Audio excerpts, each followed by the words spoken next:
میں ایک آیت اس کی ذرا آگے بھی آپ کے سامنے پڑھ لوں.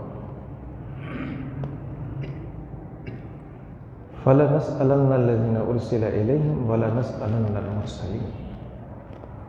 5 آیت ہم نے پڑھی تھی، یہ 6ٹھی ہے. پھر ہم ان لوگوں سے ضرور پوچھیں گے جن کے پاس پیغمبر بھیجے گئے تھے، اور ہم پیغمبروں سے بھی ضرور پوچھیں گے آپ نے ان کو پہنچایا تھا ہمارا حکم یا نہیں. تو اس کے ابتدا میں یہ آیتوں کے بعد پھر وہ مضمون اللہ پاک نے شروع کیا ہے کہ ہم نے آدم علیہ السلام کو تخلیق کیا،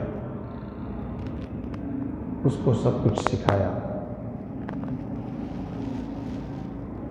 پھر وعلیکم السلام. اس وقت موجود ساری مخلوق جتنی تھی اس سے سجدہ کروایا، اور پھر ہم نے اس کو رہنے کے لیے جنت میں گھر دیا، اور اس بات سے منع کیا کہ یہ ایک چیز ہے جس کے قریب آپ نہ جائیے گا. لیکن شیطان نے ان کو بہکانے میں کامیابی حاصل کر لی، اور اس حد تک کہ شیطان نے تمہارے ماں باپ کا لباس بھی اتروا دیا. کیا میں وہ آیت پڑھ لوں؟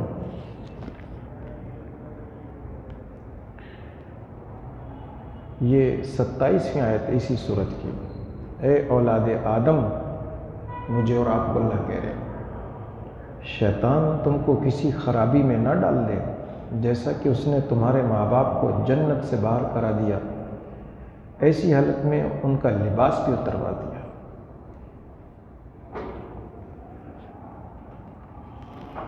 تو ہمیں اس بات کو یاد رکھنا چاہیے کہ ہمارا اصل اور ازلی اور ایک ہی دشمن وہ شیطان ہے،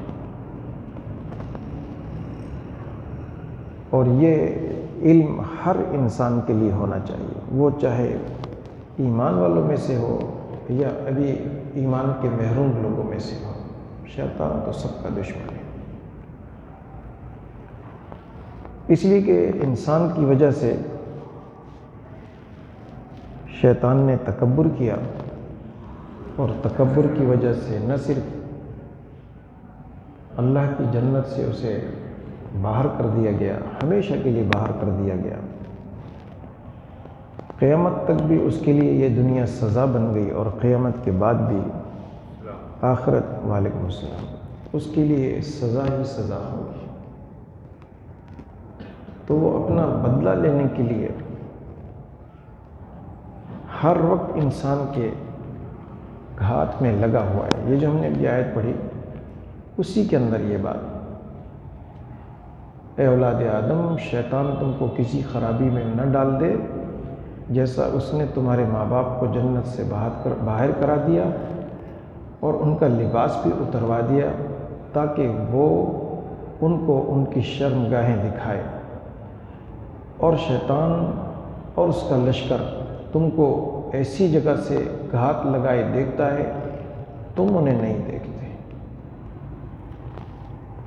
اس میں وہ اور اس کا لشکر، اِنَّهُ يَرَاكُمْ هُوَ وَقَبِيلُهُ، وہ خود بھی اور اس کا پورا کنبہ قبیلہ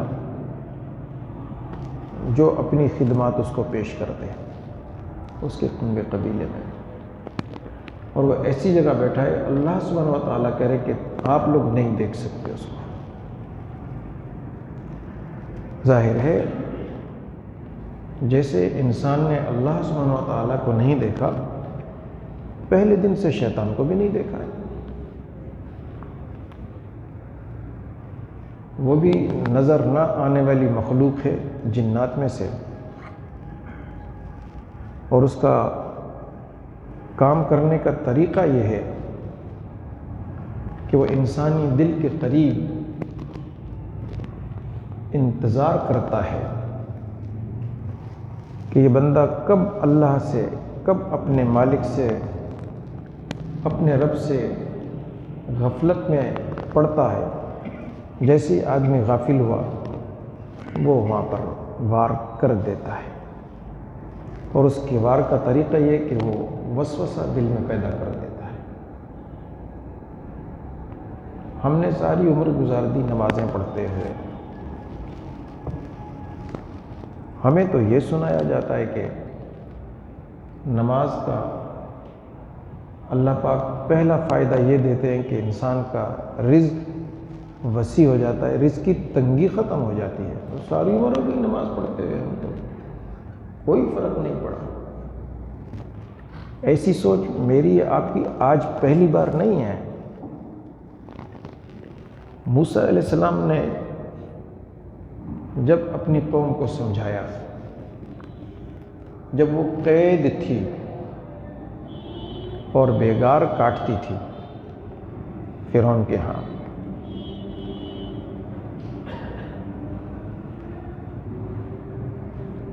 سمجھانے پر، چونکہ ابھی تو یہ قید میں تھے نا، تو انہوں نے خود کو حالات کے حوالے کر دیا، خود سے کوئی کوشش نہیں کی۔ جیسے کہ آج ہم ہیں، جس طرح کے حالات ہوں گے ہم ویسے ہی ہو جائیں گے۔ ہم روحانی مجلس میں، مسجد میں ہوتے ہیں تو ہماری دلی کیفیت کچھ اور ہوتی ہے، جیسے ہم شادی حال میں ہوتے ہیں ہم کچھ اور ہوتے ہیں۔ یہ ہے حالات کے حوالے ہونا۔ آپ سمجھ لیں، اور آپ نے سمجھ لیا ہوگا کہ حالات کے حوالے، یہ اس ایک مثال کے ذریعے سے۔ 4 دوست وہ مل جائیں کہ جو سگریٹ پینے والے ہیں، وہ سگریٹ نکالنے لے بھی تو بھی، تو یہ بھی شروع ہو جاتا ہے۔ اتفاق سے کبھی جماعت میں نکل گئے، اگر سب تلاوت کر رہے ہیں تو مجبوراً یہ بھی حالات کے ہاتھوں، وہ نفل پڑھ رہے ہیں تو 2 نفل اس نے بھی پڑھ لیے، انہوں نے کوئی ذکر تذکیر کی تو کچھ اس نے بھی کر لی، جیسی اس کیفیت سے نکلا واپس ویسے ہی ہو گیا۔ کأنہ ہو، جیسے پہلے بعد میں پھر ویسے۔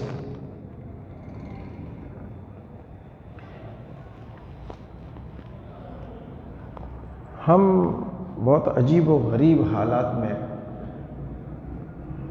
اپنے آپ کو دیکھتے بھی ہیں اور اس پر آنکھیں بند کر کے